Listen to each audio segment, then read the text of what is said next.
Bom dia, meninos! Na aula de hoje a gente vai falar sobre as 3 leis de Newton.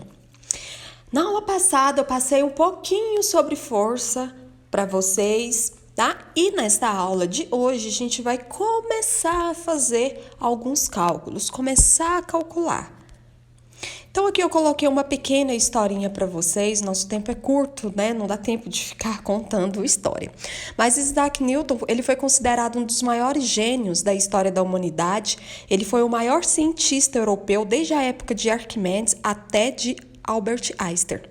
E antes de completar os 24 anos de idade, ele já tinha criado teoremas e tinha descoberto o aspecto da luz e escrito a teoria da gravitação. Há quem afirme que ele teria elaborado esta teoria observando a queda de uma maçã. Então, eu coloquei uma imagem aqui só para a gente distrair um pouquinho antes de começar a nossa aula. Então, vamos lá para a aula agora, para as definições e os conceitos. Exemplo de força de ação à distância. Newton, ele elaborou 3 leis do movimento, conhecida como as 3 leis de Newton. Então, aqui eu tenho 3 exemplos de força. Eu tenho a força gravitacional, a força elétrica e a força magnética. A força gravitacional é devido à queda de um objeto, é devido à força da gravidade, certo? Então, toda vez que um objeto cai, ali está atuando a força gravitacional. Já na força elétrica, é preciso haver eletricidade dos corpos, né? E a força magnética, eu preciso de um campo magnético. Assim como a força elétrica, eu preciso de um campo elétrico. A primeira lei de Newton diz o seguinte, meninos: na ausência de força, um corpo em repouso continua em repouso. E um corpo em movimento, ele continua em movimento, em linha reta e com velocidade constante.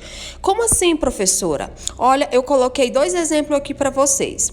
No nosso primeiro exemplo, eu tenho um corpo em repouso, que ele tende a continuar em repouso. Então, eu tenho um senhorzinho parado dentro do ônibus, certo? Quando esse ônibus acelera para frente, o que acontece com ele? Vem uma força que o puxa para trás, certo? Por causa do seu comportamento. Primeira lei de Newton.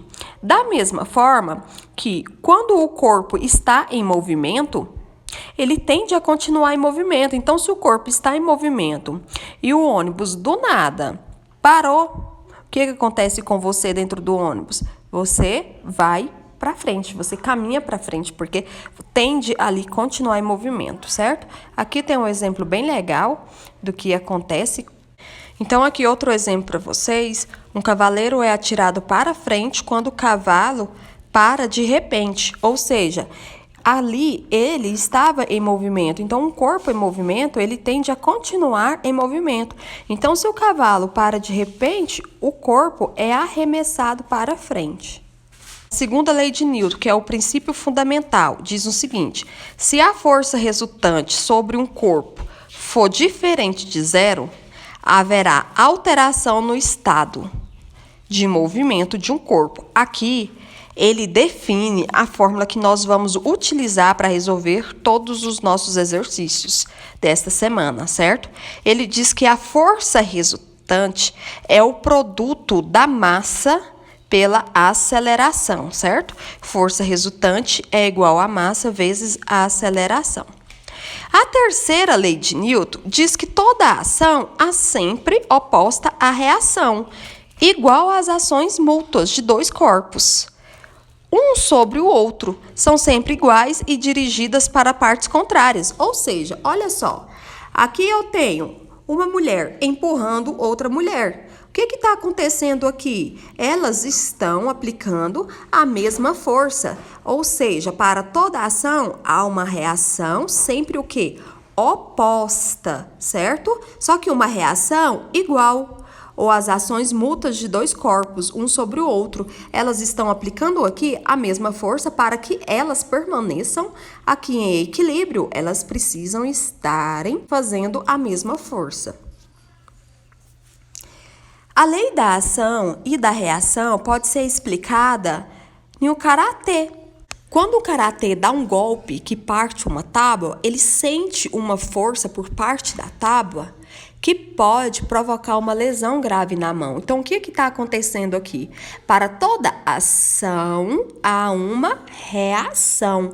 Então, ele está executando uma ação no momento que ele vai tentar partir as tábuas, certo?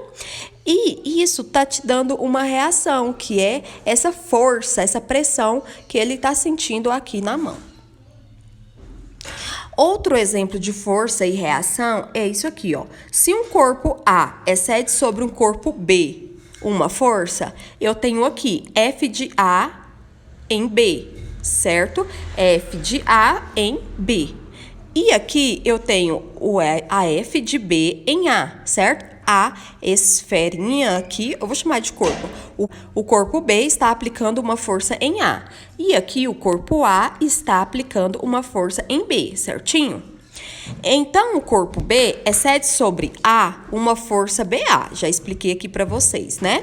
De modo que essas duas forças têm o mesmo módulo, a mesma direção e sentidos opostos. O que quer dizer aqui? Módulo, direção e sentido. Passei para vocês na nossa primeira aula sobre módulo, direção e sentido. O que seria um módulo? Um módulo seria o valor da força. O valor que o corpo B está aplicando em A é o mesmo que o corpo A está aplicando em B. Então, isso é módulo, certo? Direção é porque as duas estão na horizontal, certo? E o sentido oposto, aqui está aplicando uma força levando à direita e aqui aplicando uma força para a esquerda, certo? Então, os sentidos são opostos. Ou seja, a força de A em B é igual a força de B em A negativa. Por que os sinais são opostos aqui? Como eu disse aqui em cima, porque os sentidos são opostos, né? Então, a gente adota para a direita, por exemplo, a força positiva, para a esquerda a força negativa. Então, uma fica positiva e a outra fica negativa. O fato de ação e reação terem o mesmo módulo não significa que elas terão o mesmo efeito. Isto é, não significa que necessariamente vão produzir a mesma aceleração, pois a aceleração de cada corpo vai depender da sua massa.